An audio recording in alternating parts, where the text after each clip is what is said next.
Now, the news with Peter Sissons.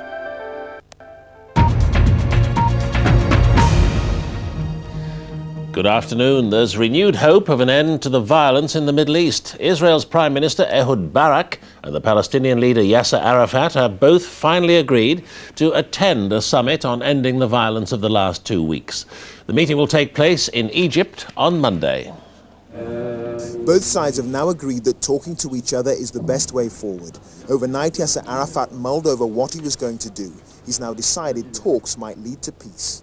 We are passing a very difficult situation, and we hope that this summit will put an end to a lot of things and clear things up. Ehud Barak had in principle agreed to negotiations. Now he's confirmed he'll go to Egypt. Last night there was also quite a number of incidents in the West Bank, and it's time to stop the violence and to start talking.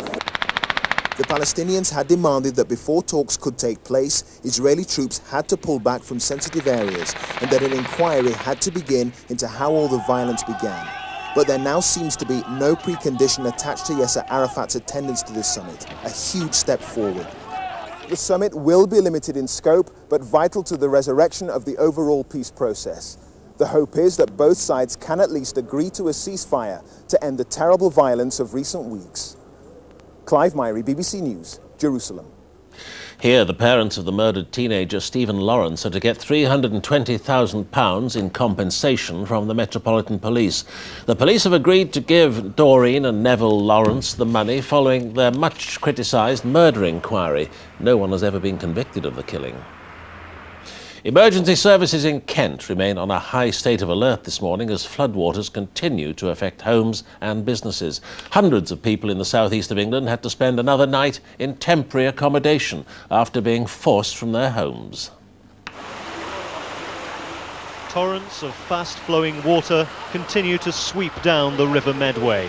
A river cruiser stranded at high tide lies jammed against a set of sluice gates. It all could have been a lot worse. In Maidstone there was no wide-scale flooding, but some riverside businesses close to the town centre suffered serious damage. Forecasters predicted that the River Medway might burst its banks to such an extent that the authorities would be forced to close the main bridges like this one.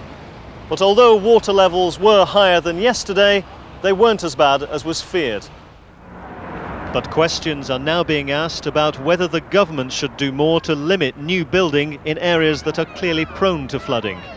We have been looking at the whole policy of floodplain development. There will be new guidelines coming out from the government which will strengthen the role of the Environment Agency in terms of giving advice about the risks of building on floodplains. Water levels are receding, but it's too early for people whose homes were evacuated last night to go back. The next high tide is at 3 o'clock this afternoon, and the River Medway is still on a severe flood alert. Andy Tighe, BBC News, Maidstone. The Space Shuttle Discovery has docked with the International Space Station as construction work on the project continues. The operation was made more difficult by a technical failure which forced the pilots to dock for the first time without radar.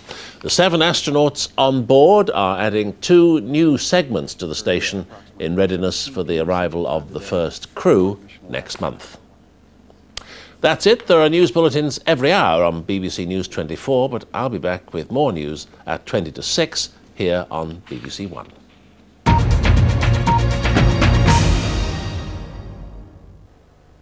Good afternoon. Well, there's a lot of sporting events taking place today. Thankfully, not too much wet weather, though, especially not for the southeast of England, where, of course, we've had those widespread floods. Now, you can see the weather front that we have got today is straddled down from the Humber to the southwest of England. It's going to stay with us right the way through the weekend into Sunday as well, but it should be weakening significantly towards the end of the weekend. So there won't be too much rain coming out of it, but we will still see quite a lot of cloud. You can see today a lot of cloud on the satellite picture here. In actual fact, some of this cloud in the east for East Anglia and South East England is very high level cloud, just making the sunshine hazy. To the northwest, you can see the cloud is different. It's shower cloud here for Western Scotland and the west of Ireland. And certainly on the radar picture, you can see those showers showing up. Now down to the south, this is the weather front then, giving some rain. Again, this rain here is actually not reaching the ground across East Anglia and South East England. It's evaporating before it gets that far down in the atmosphere. But certainly there's a lot of rain elsewhere, on the whole light and patchy. That will continue this afternoon, particularly so I think from the West Country through Wales and the Midlands up into parts of North East England. But to the north of that, dry and bright with just 1 or 2 showers.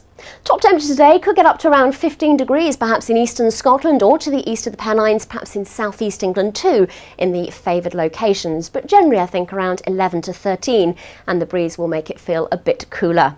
Now this is where the weather front is today. If you're going to a football match today, well, on that weather front on either side of it for a distance there will be a lot of cloud, some light spots of rain I think as well. But in the northwest it will be brighter here. Well, let's head into the southeast. We've got some rowing taking place at Dorney Lake this afternoon. I think there will be some drizzle in the air, but nothing more than that. Temperatures around 14 degrees, and that's where Steve Redgrave is taking part in that rowing today. Now we've also got the superbikes taking place throughout the week.